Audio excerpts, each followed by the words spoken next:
gente? Já está gravando. Quem não estiver me ouvindo tem que estar atualizando, beleza? Tudo bem? Vamos começar? Ai, ai. Samuel Faxineiro é quem? Qual Samuel? Barbosa ou Rico?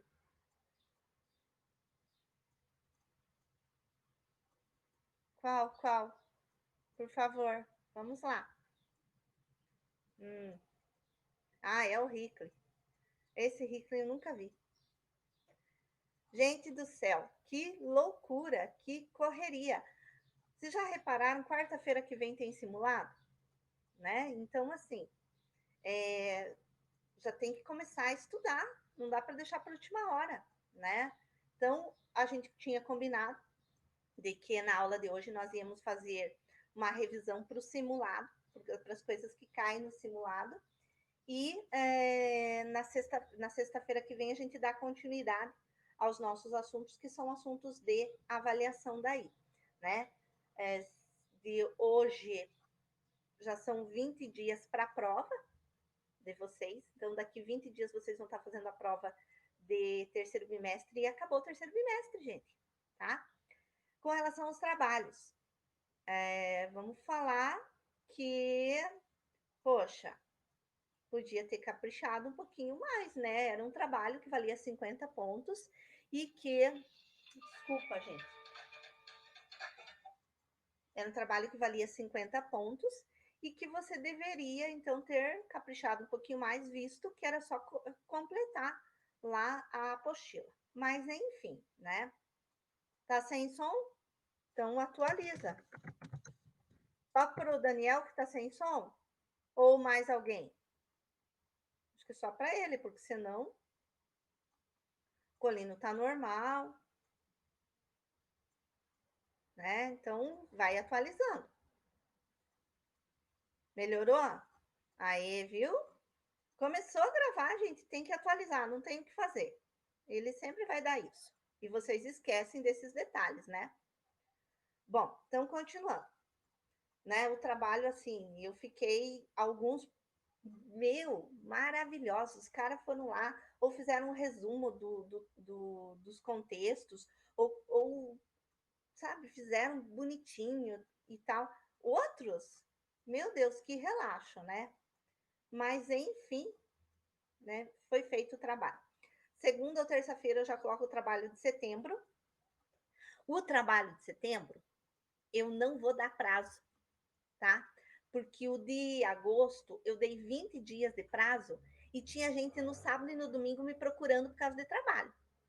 E eu cheguei segunda-feira na escola para gravar, muito brava mesmo, porque eu falei, gente, né, a coordenação pede assim, não judie dos alunos, dê tempo para eles fazerem, né, porque não é só o teu trabalho, aquela coisa toda assim. Aí se dá 20 dias para os caras e eles vêm no último dia perguntar sobre o trabalho. Ah, falei, não, pode parar. Agora, de setembro, no máximo, eu vou dar uma semana de trabalho, né? Então, já fiquem espertos, porque vai ser uma semana só. E vale mais 50 pontos. Então, porque a gente fica bem chateado, né? De você tentar ajudar e acontecer essas coisas. Bom, então eu coloquei ali a trilha, mas antes da trilha, eu quero que vocês peguem a apostila, porque eu vou estar, e aí sejam espertos, né? Estar direcionando vocês para o simulado de acordo com a trilha de revisão e de acordo com as questões da apostila, certo? Vou abrir os microfones para poderem responder audivelmente, caso queiram, ou me responderem pelo chat. Mas não demora nas respostas, né, gente? Quarta-feira simulado. Isso mesmo. Quarta-feira, dia 9.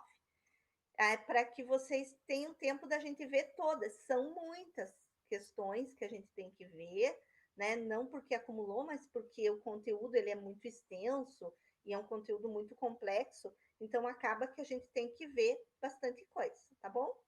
Então, primeiro, Abrindo o microfone, caso queiram falar. Apostila, página 356. Se de repente eu pedir para você, e a gente já fez em algum momento, me avisa, porque a gente acaba esquecendo, né? Ah, essa eu já vi, ou essa eu não vi, enfim, tá? Mas vocês já têm anotado se a gente fez. Página 356.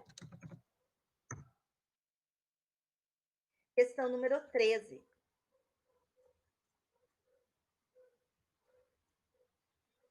Já fizemos? Não. Não, né? Tá. Ela é sobre, então, o governo do JK, que é da onde vai começar o nosso simulado. Então, nosso simulado ele começa no governo JK, governo Jânio, governo João Goulart e ditadura militar. Tudo isso é o nosso simulado. Então, se espertem. Ele fala assim: que setores da economia apresentaram os melhores resultados entre as áreas contempladas no plano de metas de JK. Bom dia, Tamires. Cite os sítios e dê exemplo. Né? Então, que setores? Setor industrial. Vou colocar as respostas, daí a gente já vai. Essa aqui eu vou colocar as respostas. Setor industrial.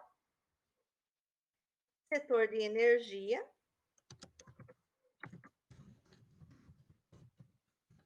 Isso, de usinas elétricas.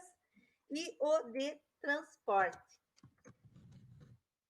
Setor de transporte, né? Por quê? Porque ele foi lá, página 356. Porque ele foi lá, né, e trouxe indústrias automobilísticas para o Brasil, ele construiu usinas hidroelétricas e ele fez as rodovias, porque ele mudou Brasília, então, né, como capital do nosso país. Então, ele incentivou as construções de rodovias, certo? Então, essa é a resposta da 13. Resposta da 14. Vamos lá. O plano de metas, além de promover o desenvolvimento do Brasil, trouxe graves problemas econômicos para o país, provocados pela origem do capital utilizado nos investimentos realizados. Quais as consequências desse desenvolvimento aqui no plano de metas? Por que trouxe consequências? Aumento da inflação. Então, vamos colocar aumento da inflação devido a empréstimos estrangeiros ou a entrada de capital estrangeiro. Então, quando entra o capital estrangeiro, há um aumento da inflação, certo? Esse é o nosso principal problema nesse momento aqui do. Ah, sim, e aumento da dívida externa também, que eu esqueci de colocar. Pode colocar lá. Vamos pôr, e aumento da dívida externa. Quando a aula passada vai para o YouTube?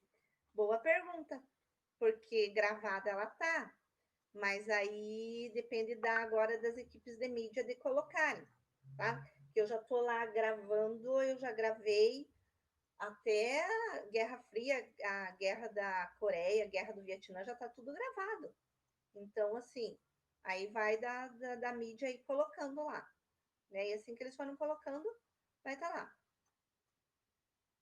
Isso, exatamente, isso que está acontecendo hoje em dia, assim, né? Tipo, a gente tem entrada de capital estrangeiro no nosso país, e isso aumenta a inflação. É um dos fatos, né? Não o único, mas é um dos fatos. Na página 359, agora, a gente vai fazer a 15. Agora a gente já está no governo do Jânio Quadros, do Juscelino. A gente falou então ali da questão do plano de metas, né? E o que trouxe o plano de metas, que é a construção de Brasília, a questão desse desenvolvimentismo que ele trouxe, mas com consequências com o aumento da dívida externa e aumento da inflação. Isso é o Juscelino, tá bom? Isso. desde o Juscelino que a gente vai ter no simulado. Então, por isso que eu estou iniciando nele aqui, ok? Aí, na página 359, é número 15. Veja lá. Leia o trecho da carta anexada ao pedido de renúncia entregue por Jânio Quadros ao Ministério da Justiça. Você lembra que ele pediu, então, ele renunciou. Desejei um Brasil para os brasileiros, afrontando nesse sonho a corrupção, a mentira e a covardia que subordinam os interesses gerais aos apetites e às ambições. Sinto-me, porém, esmagado. Forças terríveis levantam-se contra mim e me intrigam e difamam. É possível notar alguma semelhança com a carta deixada por Getúlio quando se suicidou? Se sim, o que elas podem ter em comum em relação à intenção de quem as escreveu? Então, tem algo em comum?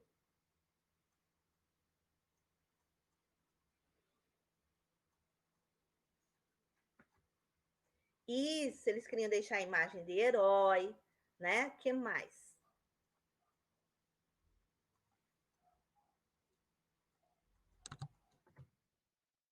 Que mais? De que eles fizeram bem para o país e para o povo. Uhum, muito bem. Mais uma coisinha. Por que eles tiveram que renunciar? Então, por que eles não conseguiram fazer?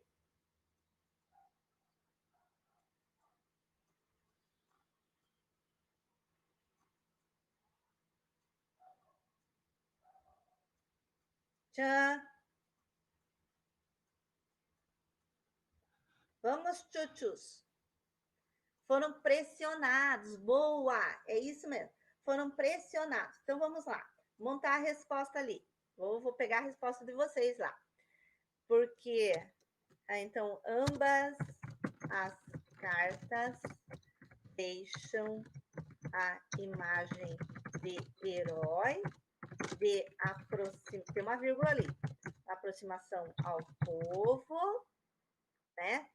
De que eles tentaram fazer o bem ao país e que foram forçados a renunciar. Olha que linda que ficou essa resposta. É vocês que montaram, tá? Então, o Jânio Quadros, ele era excêntrico e tudo mais, mas ele pegou, fez lá a política né, dele externa, trazendo capital estrangeiro e tudo mais, e aí ele vai e renuncia. E na carta de renúncia ele copia mais ou menos algumas coisas lá da carta do Getúlio, ele faz tipo um plágio da carta de Getúlio, né? Mas para mostrar que ele também estava tentando resolver os problemas, mas que havia outros interesses que não deixavam que o povo, então, fosse bem cuidado pelo governo. Então, tá aí o teu Jânio Quadros. E aí a gente vai para a página 361. Então, página 361, questão 17. É só um Q ali. Questão 17. Tá muito rápido ou tá ok? Vocês estão conseguindo acompanhar? Tá, beleza. Então, assim, é porque daí a gente vai conseguindo conversar. Conseguindo conversando é ótimo, né? Mas nós vamos conseguindo conversar. Na 17. Maria está atrasada, sim, é a Maria. Ah, Mari. Eu não posso rir. Não faço eu rir. Então lá. Na 17, então, fala assim: descreva o que você compreendeu sobre o regime parlamentarista. Então, a gente vai lembrar lá. O Jânio renunciou, o João Goulart estava na China, a China é comunista, não queriam deixar ele assumir o governo. Aí ele vem para o Rio Grande do Sul. No Rio Grande do Sul, ele tem alguns dos seus aliados, tipo Leonel Brizola, que vai fazer uma campanha chamada Campanha da Legalidade. E aí nessa campanha da legalidade, o João Goulart vai assumir, mas ele assume em regime parlamentarista. E a pergunta é: o que você entende por regime parlamentarista?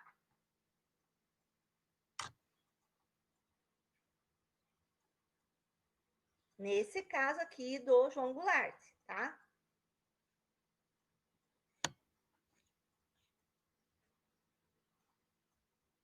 O que dos três poderes, Daniel? Regime parlamentarista. Ah, um parlamento no comando do país. Tá, beleza. Então vamos lá, pensar, vamos montar a resposta. O que você entende por regime parlamentarista?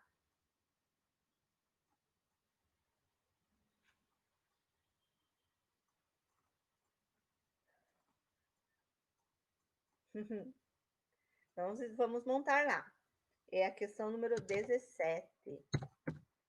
Que o poder do presidente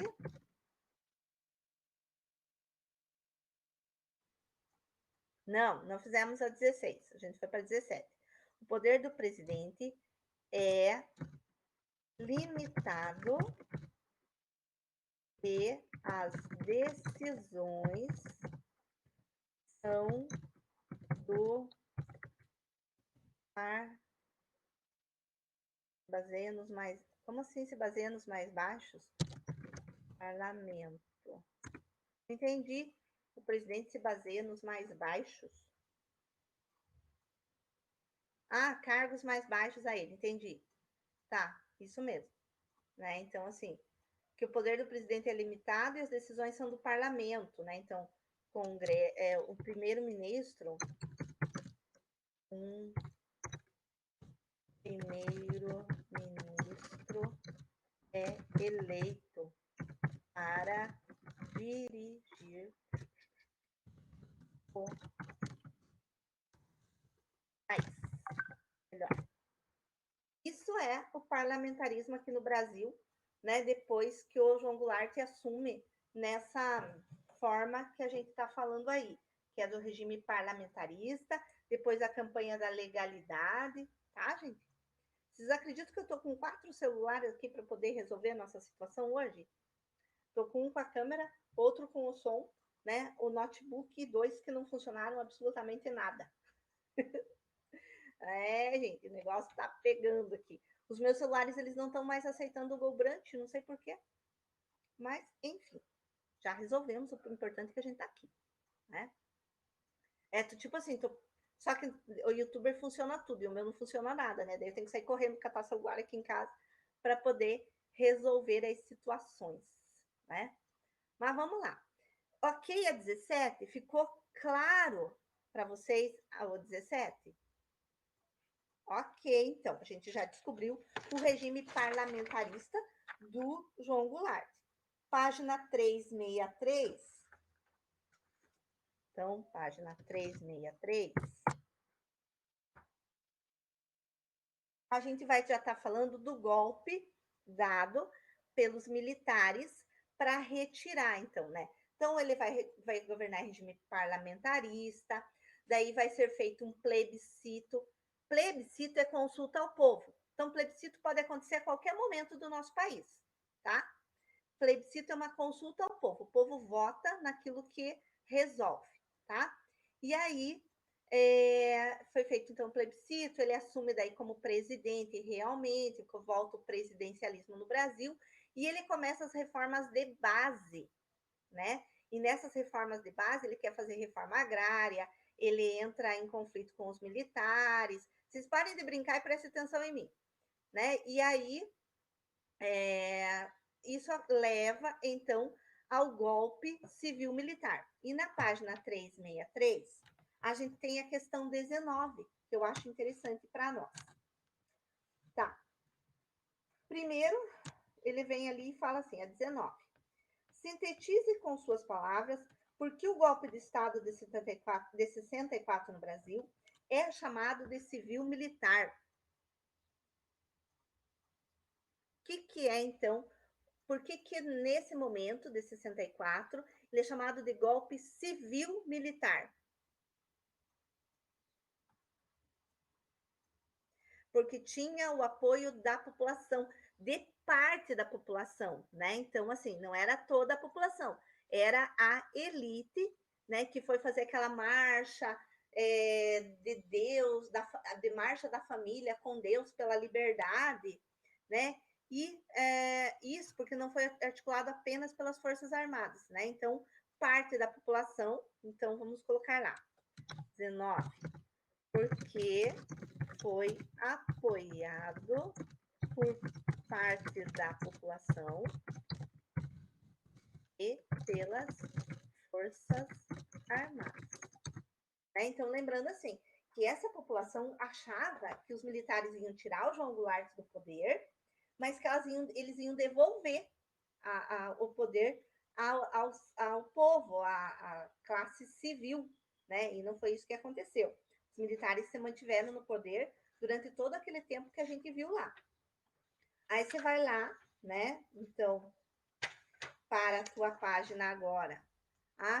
Acabou o governo do presidente democraticamente eleito. Jango, eu acho. É isso mesmo, né? Então, você está certíssimo, Barbosa. Página 371.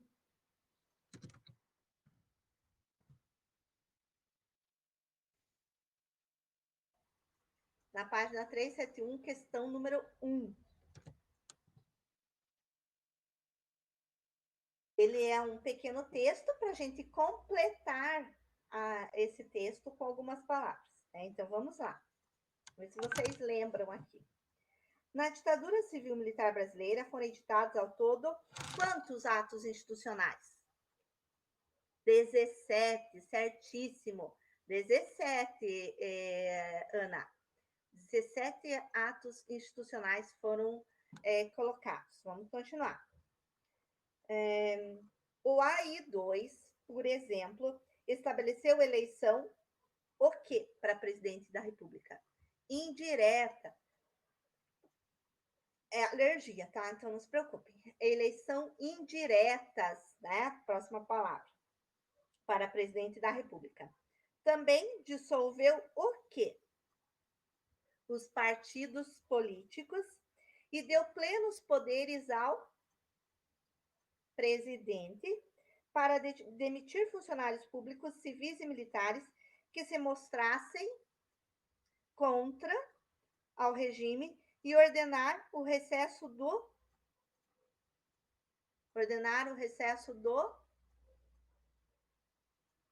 Congresso e a intervenção federal nos estados. Já o AI3 determinou o fim das eleições diretas para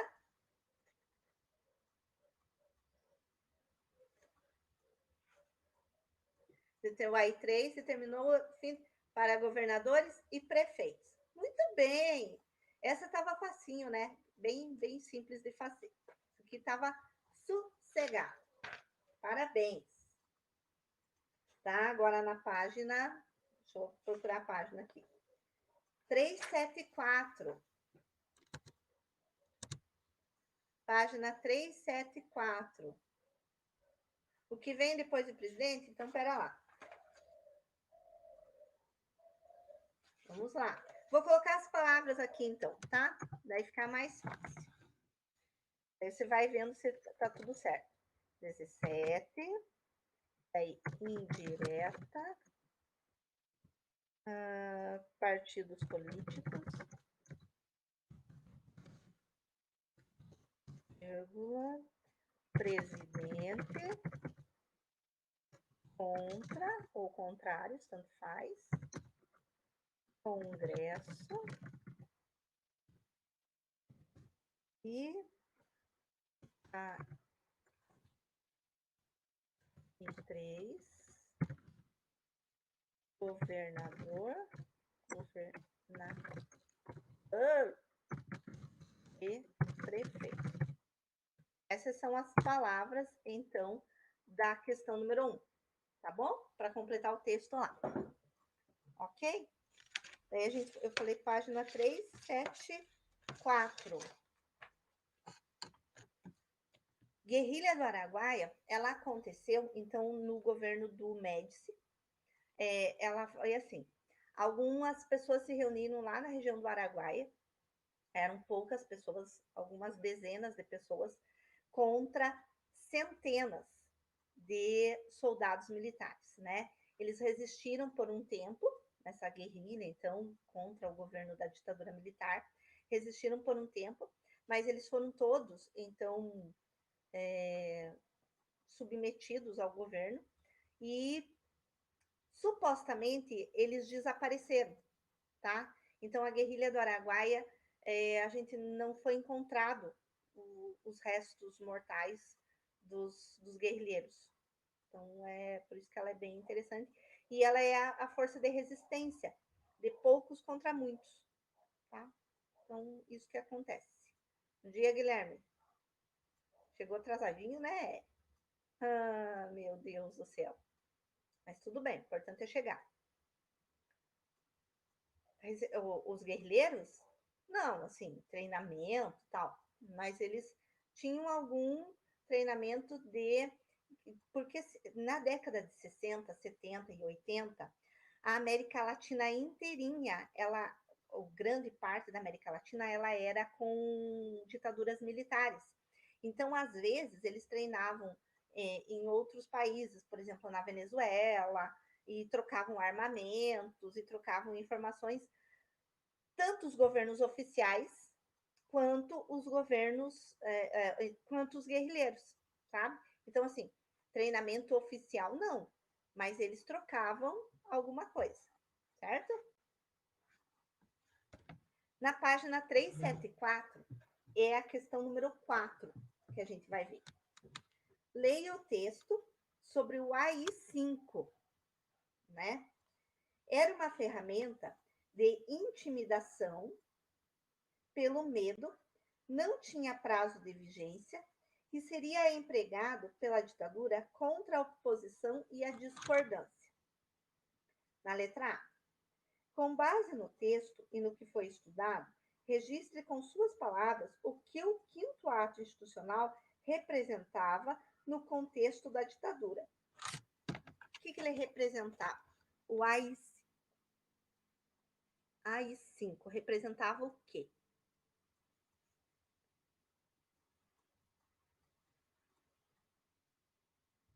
Arma contra oposição, tá bom, pode ser. Que mais?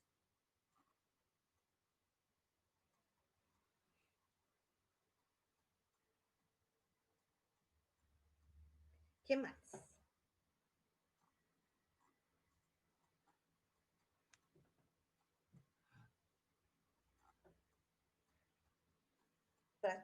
Concedia ao presidente poderes praticamente ilimitados, tudo certo também, ok.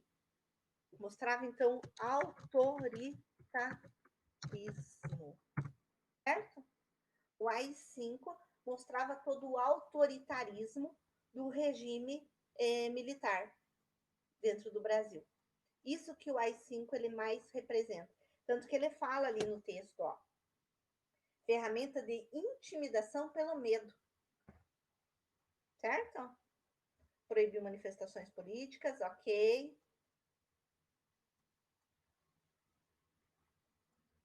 Vocês montam a resposta sozinhos ou querem que eu monte?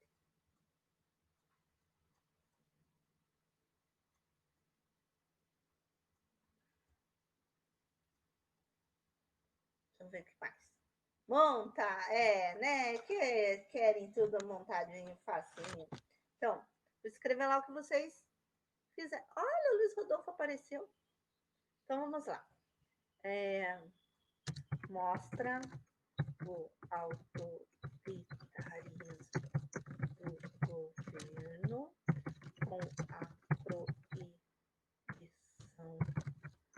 em manifestações,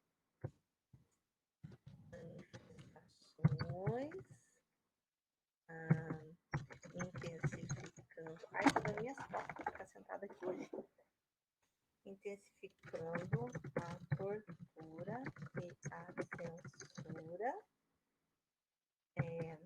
aumentando o poder do presidente.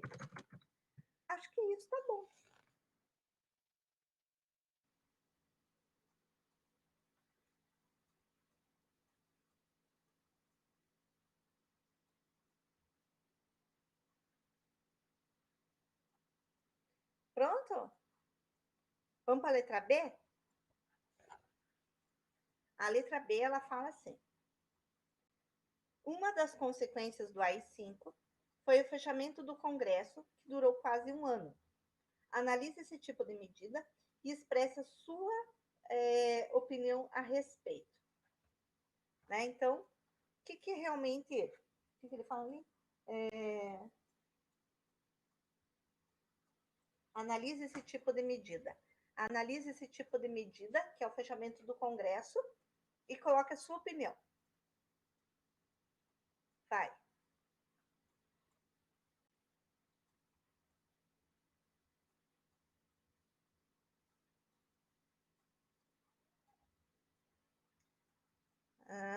Tô escrevendo lá de cima. O problema de vocês. Eu tô correndo. Vou colocar meu cabo aqui para carregar. Senão.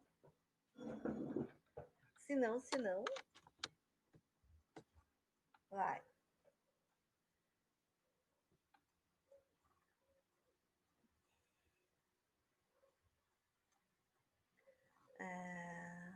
Que mensagens durante o regime?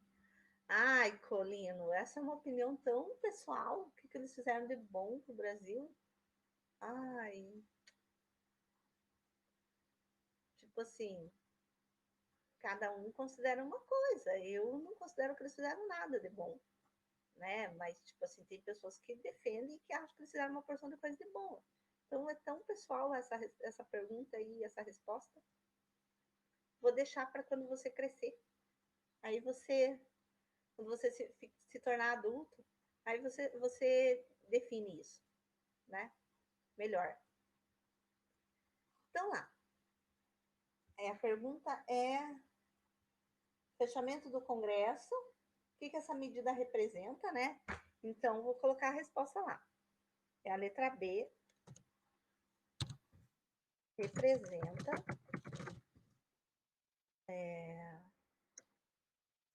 arbitrariedade, onde todos os regimes militares, gente, todos os regimes ditatoriais fazem para governar sozinho. Então, todos os regimes ditatoriais eles vão fechar o Congresso para governar sozinho. E daí ele fala assim: expresse a sua opinião sobre isso. Se é certo, se é errado, se você concorda, se não concorda. E aí eu vou deixar essa parte da opinião para vocês. Né? Eu não vou colocar a minha opinião para vocês copiarem. Ok?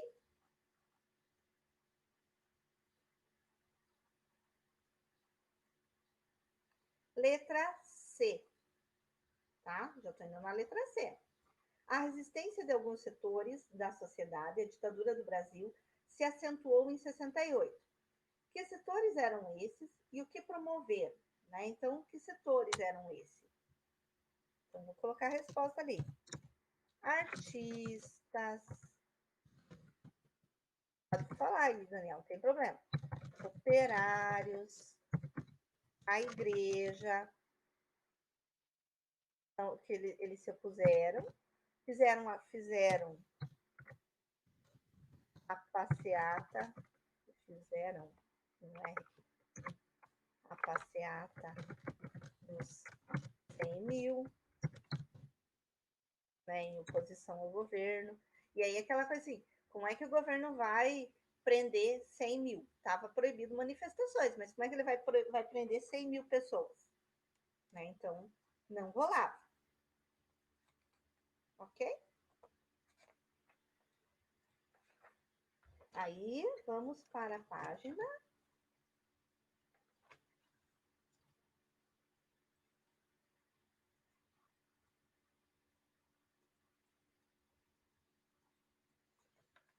Três, sete, nove.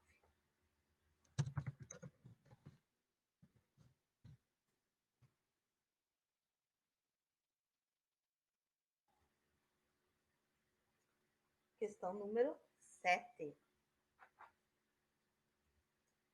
Registre o que você entendeu sobre os anos de chumbo e a justificativa do Estado para sua conduta nesse período. Né? Então, o que foram os anos de chumbo?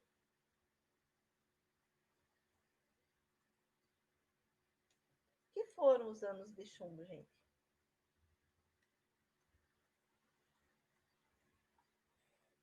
Estão só esperando a resposta pronta. Ai, que feio. Aí, isso, período mais repressivo da ditadura militar no Brasil, concordo plenamente, né?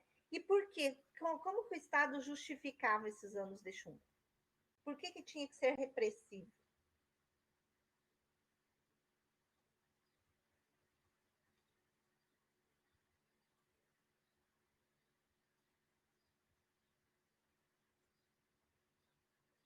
Para manter a ordem, isso mesmo. Exatamente, para manter a ordem, eles se tornaram mais repressivos, eles diziam que haviam guerras revolucionárias, né? Isso, aí 5, na página 379, questão número 7, tá? Então lá, vamos montar o que vocês colocaram ali. Então, os anos de chumbo foram o período mais repressivo da ditadura no Brasil, os quais justificavam para manter a ordem social, pois alegavam que havia uma guerra revolucionária. Pronto. Eu acho que essa é a 7, Mari. Isso mesmo. Tá? Então, veja lá, né? Que é o que fala dos anos de chumbo, que é no período do AI-5. E aí você tem uma guerra revolucionária dos subversivos. Por isso que eles vão alegar isso.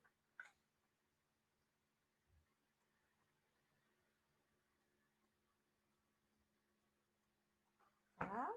Vamos lá. Vamos lá, vamos lá, vamos lá. Página agora 384.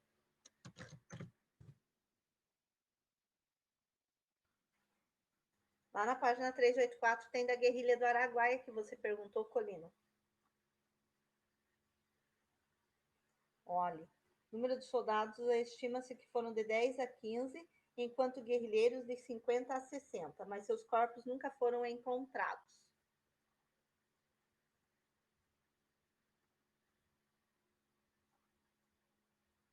Comenta-se, né? Então, assim, não é verdade. Comenta-se que eles foram queimados, os corpos, para nunca serem achados, mas não tem nada de fato concreto sobre isso, né? Mas se comenta. Não sei. Tudo bem na página agora 384? Podemos ir? Ok, beleza. Sim, ok. Então, vamos lá. É a número 12. A gente vai ver, tá? No número 12 ele fala assim: 2 casos enfraqueceram o grupo mais violento da ditadura por causa da sua repercussão na sociedade, né? Quais são os casos que enfraqueceram? Que eu comentei com vocês em aulas passadas.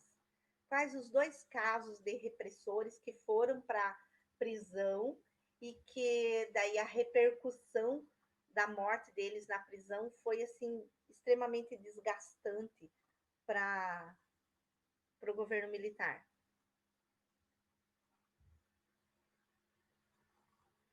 Um é de um jornalista e o outro é de um metalúrgico. Lembra lá que eu falei deles? Vocês lembram?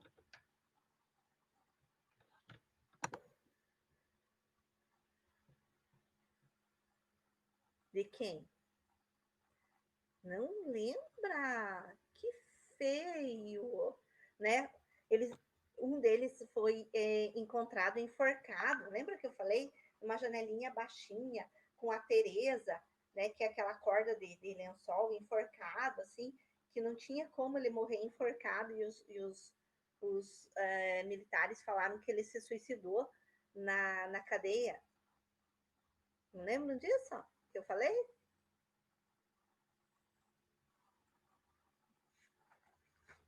Pior que a tua apostila não traz eles mesmo. Não traz. É por causa do celular que eu falei para Mari. Lembra que eu falei que eu estou usando vários celulares, várias coisas aqui? Não se preocupe, é meu. Tá? Então não se estresse com ele lá. Daí, o Vladimir Herzog, né, que era um jornalista, que supostamente se suicidou na prisão depois de ser interrogado. Esse é um dos casos. E o outro caso lá, que é do operário,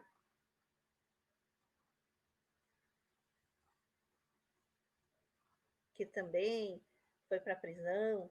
Isso era no grupo da linha dura, foi no governo do Médici. Página 384, Flávia.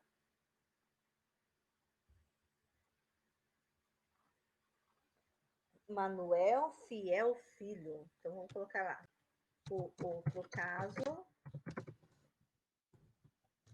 foi do operário Manuel Fiel Filho, que também supostamente se suicidou na prisão. E aí, assim, os militares divulgaram as fotos dos caras lá, sabe? Para tentar, né, dizer que eles se suicidaram e tal. E aí a análise das fotos mostrava que não tinha nada a ver. Deixa eu ver se eu acho aqui. Só um pouquinho. Nem que a gente demora um pouquinho mais só.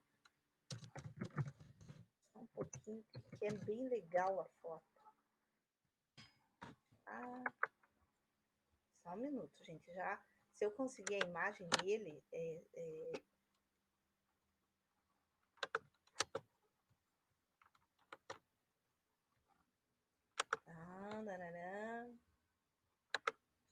Ó, vou colocar para vocês verem. É muito maluco. Ver, ó. Abram aí para vocês verem a imagem do Herzog morto. Abriram? Do Manuel eu não tenho. Não tem. Nem na internet. Mas do Herzog tem. Você tá vendo como é impossível dizer que ele se suicidou? Tá vendo que ele tá com os joelhos dobrados, né? Então ninguém que se suicida enforcado vai morrer assim. E aí os militares soltaram essa foto, né, para justificar a morte do Herzog e tal e tal. E aí eles se ferraram quando eles soltaram essa foto, porque aí na análise da foto, qualquer pessoa que não precisa nem ser médico legista, olhou a foto e diz, não, tem algo errado aqui, né? Esse é o Herzog. Então, várias concursos, provas que vão fazer e vão falar desse momento da ditadura, às vezes colocam o Herzog aí para falar desse momento bem linha dura dos anos de chumbo, tá bom? É Vladimir. Vladimir. Vladimir. Tipo, comprou. Não, é assim. O laudo oficial é que ele se suicidou, mas as contestações do período da ditadura militar é que não, tá? De que porque daí ele tinha muitas marcas no corpo, né? Então mostrava que ele tinha morrido pela violência que sofreu no interrogatório. E aí, para os militares não mostrarem então que tinha matado o cara, que era bem famoso e tudo mais, foram lá e o Vladimir Herzog é a mesma coisa que você pegar o William Bonner hoje em dia, tá? Vamos imaginar, né? Mas daí a gente acredita que ele se... Não, ele não se suicidou. tá? Ele não se suicidou. Foi uma trapaça mesmo dos militares. Beleza? Então, é a resposta da 12. Do Herzog, isso, na tortura, tá? Então, é o Herzog e o Manuel Fiel Filho, que são os exemplos que vão enfraquecer, então, o governo militar, né? E aí mostra que o governo militar tinha nada a ver, nada a ver. Página 387. Página 387. A 14. A questão número 14. Certo, gente?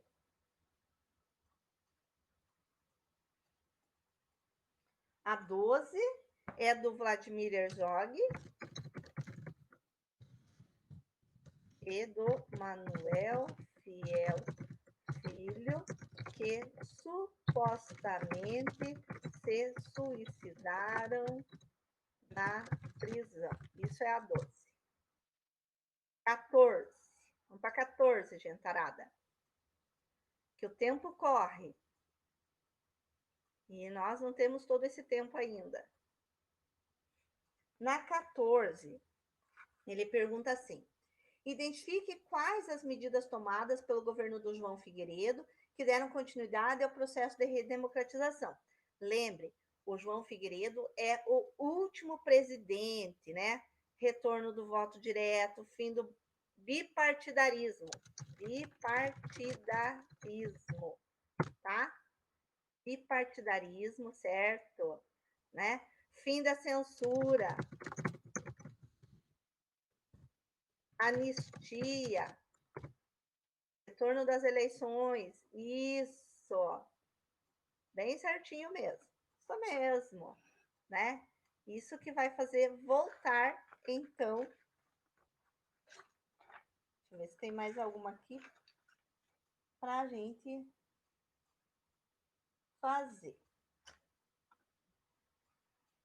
Tá, eu quero que vocês agora, tudo bem?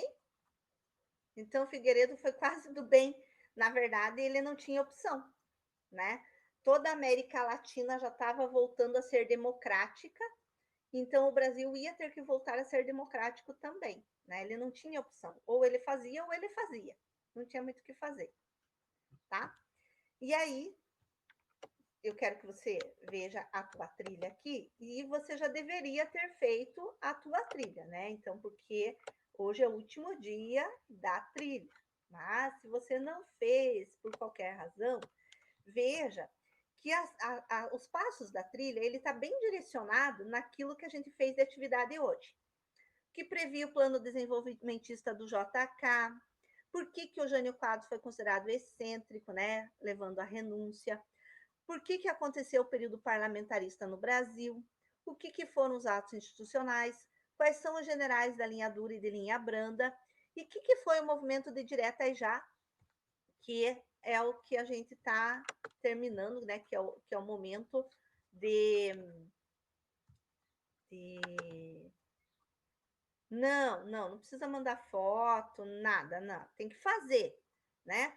Você fazendo mostra que você está estudando. E aí eu vou saber que você está fazendo pelas suas notas. Certo, gente? Né? As notas mostram quem está fazendo e quem não está.